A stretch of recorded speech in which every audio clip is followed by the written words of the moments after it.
Brought to you by Yogourt, an app that makes you write and perform. આજે મોસમ છે વાયડું, આજે મોસમ છે વાયડું, ઘડી ઘડી આવે ને જાય છે તડકું, ઘડી ઘડી આવે ને જાય છે તડકું. શોધ્યું કારણ એક દર્શિત, શોધ્યું કારણ એક દર્શિત, આજ એની સાથ વાદળ સમૂહ છે વાદળું, આજ એની સાથ વાદળ સમૂહ છે છાયડું. છાયો, વાદળ છાયો વાતાવરણ હતું એટલે આ છે. હવે કવિતા રજૂ કરવી છે મારે. આપણે પેલા ચશ્માવાળા ભાઈ હતા, મને નામ ભૂલાઈ ગયું, પ્રેમની 2 કવિતા હિન્દીમાં રજૂ કરેલી. તો એ હા, પાર્થભાઈ પ્લીઝ. હા, બહુ સરસ વાત હતી પ્રેમની. હવે મેં નક્કી કર્યું, મેં કીધું જેવો માહોલ જામે ને એવી કવિતા રજૂ કરીશ. કેમ કે ઘણીવાર છે ને ઓડિયન્સ બેઠેલી રહે, અહીંથી એવા શબ્દો બોલાતા હોય. હવે મેં મારી પહેલી ગઝલ રજૂ કરી, એના માટે મને બહુ માન હોય, જે કોઈ પણ માટે પહેલી જે કવિતા હોય ને બહુ માન. હવે એવી પીટીઆઈના પ્રોગ્રામમાં મેં રજૂ કરી, ત્યાં બધા વડીલ પ્રોફેસરો 60થી ઉપરના બધા નીંદરમાં બેઠેલા, 4 વાગ્યાનો ચાનો ટાઈમ થયો, ચા ભાઈ પીધો. હવે ત્યારે મેં રજૂ કરી, મને એમ થયું મેં ખોટી રજૂ કરી. અત્યારે એમ છે કે આ ન કર્યો તો સારું હતું. એને એમ થાય કે આ તો કેવો બોલે. પણ ખાસ વાત એ રાખજો, જેટલા કલાકારો બેઠા છે, કલાકાર કોઈ દિવસ નિષ્ફળ જતો જ નથી, ઓડિયન્સ નિષ્ફળ જાય છે.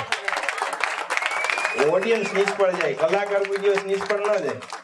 ઓડિયન્સ સમજવામાં રહી ગઈ. હવે જોઈએ આપણે તમે કેટલું શોધો છો મારી કવિતામાં. અચંદાસ ટાઈપ કવિતા, પ્રેમ દરિયાની, ગુજરાતી. હું ને મારી માતૃભાષા બંને ગુજરાતી, એ જાણીને ગજગજ ફૂલે મારી છાતી. તો ગુજરાતીમાં પ્રેમ દરિયો, પ્રેમ દરિયો ડૂબાડે સૌને, પ્રેમ દરિયો ડૂબાડીને ઉભા રે પણ પ્રેમ દરિયો. શીતળ પવનની લહેર કરાવે પ્રેમ દરિયો, મોજમાં તાણી જાય પ્રેમ દરિયો. જુવાનીના જળ દેખાડે પ્રેમ દરિયો, અનુભવના છીપ આપે પ્રેમ દરિયો. છીપમાં યાદોના મોતી પકવે પ્રેમ દરિયો, ઝવેરીને સોંપે મોતી પ્રેમ દરિયો. યાદોની કિંમત એને જ હોય જે ઝવેરી હોય સાચો.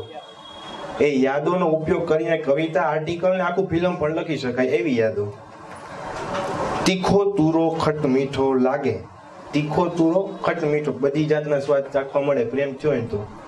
એટલે તીખો તુરો ખટ મીઠો લાગે પ્રેમ દરિયો, જીવનનું જળપાન કરાવે પ્રેમ દરિયો. ખરેખર ખરેખર ડૂબકી લગાવવા જેવો પ્રેમ દરિયો, પ્રેમ દરિયો, પ્રેમ દરિયો. હવે છેલ્લી, બહુ જાજો ટાઈમ નથી લેવો, બાકી તો હા મારે તો એવું ગાડી ચાલી રાખે. હા પાકું પાકું. અને હા ઐશ્વર્યા મેમ, બહુ થેન્ક યુ, ઘણું બધું થેન્ક યુ. તમે આવી બધી ઇવેન્ટ ઓર્ગેનાઇઝ કરીને અમારા જેવાને ચાન્સ મળે, બાકી તો અમને કોણ ઓળખવાનું. એટલે હવે સાવ નાની એવી ગઝલ છે, ગમશે સાંભળી, બંને માટે લાગુ પડે. એક પ્રેમીની પ્રેમિકાને પણ કહી શકે, અને ભાઈબંધો જો યાદ આવતા હોય તો મેં તો ભાઈબંધને યાદ જ કરીને જ લખેલી, પ્રેમિકા તો મારે ક્યાં હોય. એટલે મળવાનું ઘણા ટાઈમથી મળ્યા નહોતા, હું ને દોસ્તાર ને બધા. એટલે અને પાછું અમે નવું ઘર લીધું તો બેસવાય નહોતો એવો. એટલે એવી કંઈક પરિસ્થિતિમાં કવિતા રચાણી હતી.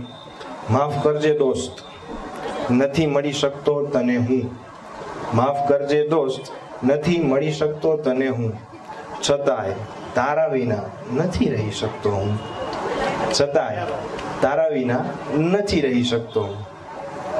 મળે જો તું મને, મળે જો તું મને તો મને મળું હું, ના મળજો તું તો કોને કહું, ના મળજો તું તો કોને કહું હું. એટલે હવે સાંભળીને લાગે ને કે એક પ્રેમી પ્રેમિકાને કહી શકે તું ન મળતું કોને કહું, બાપાને તો કઈ કહેવાય નહીં. નથી મળી શકતો તને કેમ કહું હું, નથી મળી શકતો તને કેમ કહું હું, હવે તું જ આવી જા ને એમ કહું છું. હવે હું નથી આવી શકતો તો તું આવી જા, એટલે હવે તું જ આવી જા ને એમ કહું છું હું. આવીશ જો તું, આવીશ જો તું, તો ઘેલો બનીશ હું. હમણાં જ મારા માટે વિશેષણ વાપર્યું જઈલાએ. હવે જઈલો એટલા માટે કહું છું કે હવે પાકો ભાઈબંધ બની ગયો. વડોદરામાં મેળો તો આ દોસ્તીની નિશાની હો. જ્યારે નિકનેમ આવી જાય ને ત્યારે દોસ્તી પાકી બને. પ્રોફેશનલી તો પછી એમ નામ. હા, આ દોસ્તીની નિશાની છે. એટલે જો આવીશ જો તું તો ઘેલો બનીશ હું. આવતો ખરા સોનેરી યાદો સંભળાવીશ હું. માફ કરજે દોસ્ત, તને નથી મળી શકતો. અસ્તુ.